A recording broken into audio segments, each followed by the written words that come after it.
আমরা আবার ক্লাসরুমে এসে উপস্থিত হয়েছি। আজকের আলোচনা করব যে কোনো চাকরির পরীক্ষায় মাধ্যমিকে টেস্ট পরীক্ষা এবং ফাইনাল পরীক্ষায় যে ধরনের পরীক্ষায় ব্যাকরণ থেকে প্রশ্ন আসতে পারে তার সম্ভাব্য প্রশ্ন নিয়ে আলোচনা করব। অবশ্যই লাইক, কমেন্ট, শেয়ার এবং সাবস্ক্রাইব করতে একদম ভুলবে না। এভাবে সঙ্গে থাকবে, পাশে থাকবে, নিজে দেখবে এবং অপরকে বন্ধু বা বান্ধবীকে দেখতে সাহায্য করবে। চলো শুরু করা যাক। আজকের প্রথম প্রশ্ন আমরা কি পাচ্ছি? প্রথম প্রশ্ন পাচ্ছি, পত্রিকায় প্রকাশ পাওয়া তপনের গল্পটির নাম। কয়ে বলা হয়েছে স্কুলের গল্প, ক্ষয়ে বলা হয়েছে একদিন, গয়ে বলা হয়েছে দেখো প্রথম দিন। এটা ঘ অপশন হবে রাজার কথা। তো উত্তরটা হবে ঠিক প্রথম দিন। এই প্রথম দিনের উত্তরটা ঠিক হবে।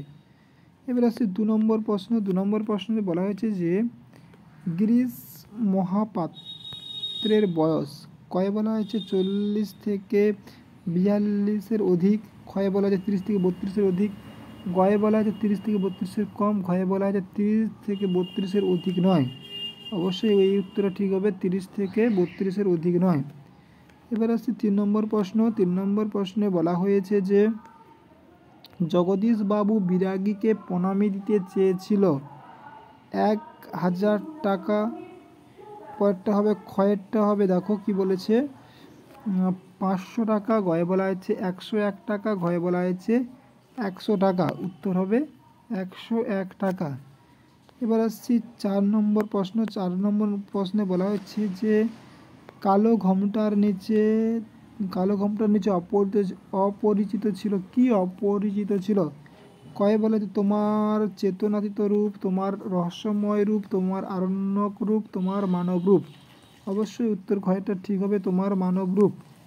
এবার আসছি 5 নম্বর প্রশ্ন। 5 নম্বর প্রশ্নে বলা হয়েছে যে তোমার ডান পাশে কয়ে বলা হয়েছে টাকা, ক্ষয়ে বলা হয়েছে বাঁধ, গয়ে বলা হয়েছে ধস, ক্ষয়ে বলা হয়েছে পথ।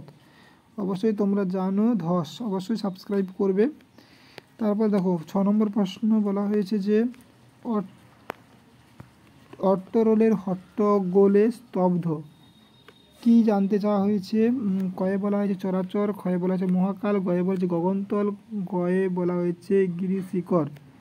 উত্তর অবশ্যই ঠিক হবে স্তব্ধ চরাচর।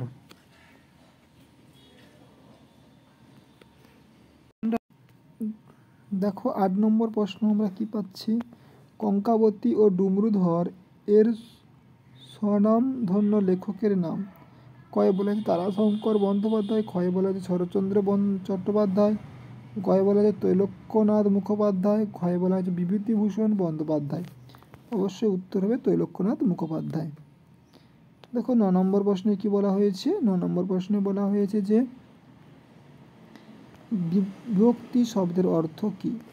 কয়ে বলা হয়েছে বিভাজন, ক্ষয়ে বলা হয়েছে সংকোচন, গয়ে বলা হয়েছে প্রসারণ, ঘয়ে বলা হয়েছে সংযোজন। কী হবে বলো উত্তর? উত্তর হবে বিভাজন ঠিক হবে। অবশ্যই সাবস্ক্রাইব করবে। তারপর দেখো 10 নম্বর প্রশ্ন। 10 নম্বর প্রশ্নে বলা হয়েছে যে কলমে কায়স্থ চিহ্নে নিম্নলিখিত পদটি মানে কার নিচে দাগ দেবো বলো? কলমের নিচে দাগ নিশ্চয়ই হবে, তোমরা বুঝতে পারছো। এরা কী কারক জানতে চাওয়া হয়েছে। কয়ে বলা হচ্ছে অপাদান কারক, ক্ষয়ে বলা হচ্ছে কর্তৃকারক, গয়ে বলা হচ্ছে করণ কারক, ঘয়ে বলা হচ্ছে কর্মকারক। উপস্থিত হিসেবে করণ কারক হবে। এবার আসছি আমরা 11 নম্বর প্রশ্ন। মেসি দেখো কি বলেছে, মেসি কি খেলায় না খেললো? কি জাতীয় কর্ম? কয়ে বলা হয়েছে উহ্য কর্ম, ক্ষয়ে বলা হয়েছে সমধাতুজ কর্ম, গয়ে বলা হয়েছে কর্মের বিবসা, ঘয়ে বলা হয়েছে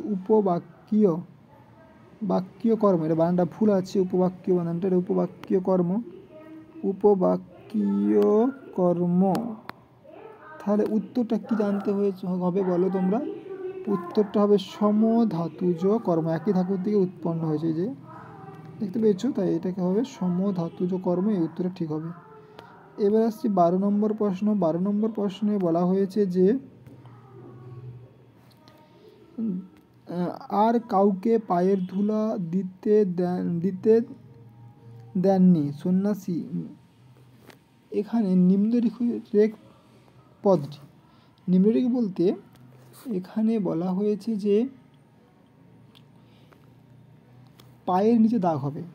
হ্যাঁ, এটা হচ্ছে কী জানতে চাইছে, ক্রিয়াবাচক পদ, ক্ষয় বলা হচ্ছে সম্বন্ধ পদ, গয়ে বলছে কর্মকারক। আচ্ছা, এখানে একটা ঘ অপশন হবে, সেটা হবে সম্বন্ধ পদ। সম্বন্ধ পদ, এই যে সম্বন্ধ পদ লিখলাম, এই সম্বন্ধ পদ উত্তরটা ঠিক হবে। এখানে ঘয়ের অপশনটা দেখা যাচ্ছে না, তো সম্বন্ধ পদ উত্তরটা ঠিক হবে, যে পায়ের। ওকে, দেখো 13 নম্বর প্রশ্নে আমরা এসেছি। 13 নম্বর প্রশ্নে কি বলেছে, 13 নম্বর প্রশ্নে বলেছে যে বুড়ো মানুষের কথাটা শোনো। বুড়ো মানুষের কথাটা শোনো। এবার দাগ হবে কার নিচে, বুড়ো মানুষের নিচে দাগ হবে, দাগ দেওয়া নেই এখানে। নিম্নলিখিত পদটি যে সমাসের উদাহরণ জানতে চাইছে, কোন সমাসের উদাহরণ? কয় বলা হয়েছে, দেখো বহুব্রীহি সমাস, ক্ষয় বলা হয়েছে কর্মধারয় সমাস, গয়ে বলা হয়েছে তৎপুরুষ সমাস, ঘয়ে বলা হয়েছে অব্যয়ীভাব সমাস। সমাস বানানটা দন্তেস্ব ময়াকার দন্তেস্ব। তো তাহলে উত্তরটা কি হবে বলো? অবশ্যই তোমরা জানো কর্মধারয় সমাস, এই উত্তরটা ঠিক হবে। পরের প্রশ্ন দেখো 14 নম্বর, দশানন এর ব্যাসবাক্য হলো এর, আচ্ছা সমাসটা জানতে চাইছে, ব্যাসবাক্য তোমরা পারবে, দশ আনন্দা, তাই তো। এবার তাহলে এখানে জানতে চাইছে এর সমাসটা হলো কি সমাস এটা। কয়ে বলা হয়েছে দিগ্গু সমাস, ক্ষয়ে বলা হয়েছে বহুব্রীহি সমাস, ঘয়ে বলা হয়েছে অব্যয়ীভাব সমাস, আর ঘয়ে বলা হয়েছে কর্মধারয় সমাস। এটা সবাই পারবে তোমরা, বহুব্রীহি সমাস।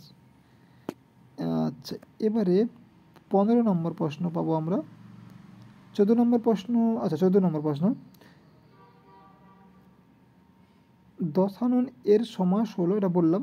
আচ্ছা 15 নম্বর প্রশ্ন, পূর্বপদের বিভক্তি, পূর্বপদের বিভক্তি লুপ্ত হয়ে পরপদের অর্থ প্রাধান্য পায় যে সমাসে। কয়ে বলা হয়েছে বহুব্রীহি, বহুব্রীহি, বহুব্রীহি সমাস, ক্ষয়ে বলা হয়েছে অব্যয়ীভাব সমাস, গয়ে বলা হয়েছে তৎপুরুষ সমাস, ঘয়ে বলা হয়েছে নিত্য সমাস। উত্তরটা হবে বহুব্রীহি সমাস।